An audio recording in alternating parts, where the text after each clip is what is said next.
6টা পুরা নাচ পাইছি, 4টা গার্জিয়নের কাছে দিয়ে দিছি, আর 2টা আমতলা মাটি দিছি।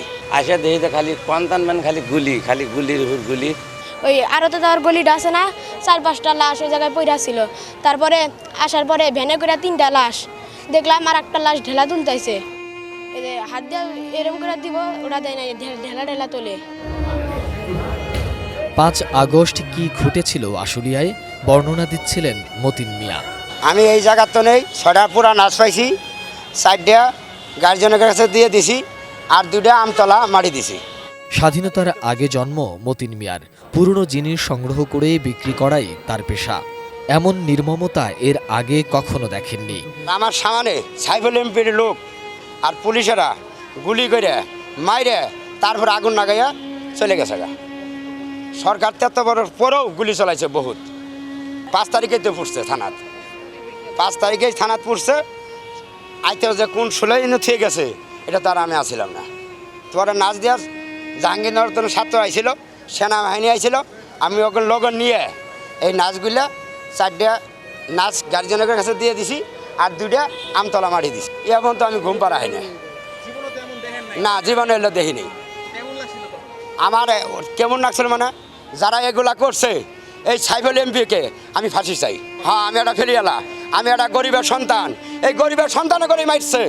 একটি ভ্যানে মানুষের নিথর দেহ স্তূপ করে চাদর দিয়ে ঢেকে দিচ্ছেন মাথায় হেলমেট ও ভেস্ট পরা কিছু পুলিশ সদস্যরা। আশুলিয়ার এই ঘটনা কাঁদিয়েছে গোটা দেশের মানুষকে। ডিজাইন, এলিগেন্স, বিউটি, সেরা পণ্য সবার জন্য জেভিকো। ওই মাইকটা যখন কইলো সরকার পদত্যাগ করছে, আপনারা গুলি বন্ধ করেন, তারপরে ওই যে ফিল্ডটির ওই জায়গায় আসলাম। আসে দেখি তো খালি কন্তানমান খালি গুলির উপর গুলি। বালি পানি এগুলো দিয়ে আর কি নিভানোর ট্রাই করতেছিলাম, কিন্তু সেইখানে আমরা গেছি কেন, যার কারণে আমাদের কাছে গুলি লাগছে। ওই আরতে দেওয়ার গলিটা আছে না, 4-5টা লাশ ওই জায়গায় পড়ে ছিল। তারপরে আসার পরে ভ্যানে করে 3টা লাশ দেখলাম, আর একটা লাশ ঢেলা তুলতেছে। ওই ঘটনায় অভিযুক্ত ঢাকা জেলার সাবেক অতিরিক্ত পুলিশ সুপার আব্দুল্লাহিল কাফিকে বিমানবন্দর থেকে আটক করেছে ঢাকা মহানগর গোয়েন্দা পুলিশ। নিহত 6 জনের মধ্যে 4 জনের পরিচয় মিলেছে। নিহত বাইজিদের স্ত্রী রিনা আক্তার জানাচ্ছিলেন সেদিনের ভয়াবহতার কথা। ও বলছে যে আমি বিজয় মিছিলে ওইখানে যাম। পরে ওই দিনকে সারাদিন ফোন দিছি, আর ফোন বন্ধ, ফোনে পাওয়া যায় না। তারপরের দিন লাশ পাওয়া গেছে ওই থানার থেকেই আমার কাছে ফোন ছিল। এখন শোনা কথা যে পুলিশেরা ওরা গুলি দিয়ে মারছে, আহত অবস্থায় পরে গাড়িতে উঠে পুড়ে দিয়েছে। এ ঘটনায় একটি তদন্ত কমিটি করা হয়েছে বলে জানিয়েছে ঢাকা জেলা পুলিশ সুপার আহমদ মুঈদ। ইতিমধ্যে একটা ইনকোয়ারি কমিটি করেছি, পেয়ে গেছি যে কারা কারা ওইখানে উপস্থিত ছিল, কারা এটার সাথে সংশ্লিষ্ট। তো আমাদের পরবর্তী পদক্ষেপগুলো নেওয়ার জন্য আমরা এখন নামগুলো ডিসক্লোজ করছি না।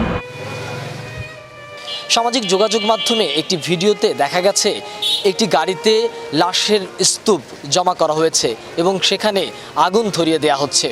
ধারণা করা হচ্ছে এই ভিডিওটি এখান থেকেই ধারণ করা হয়েছিল।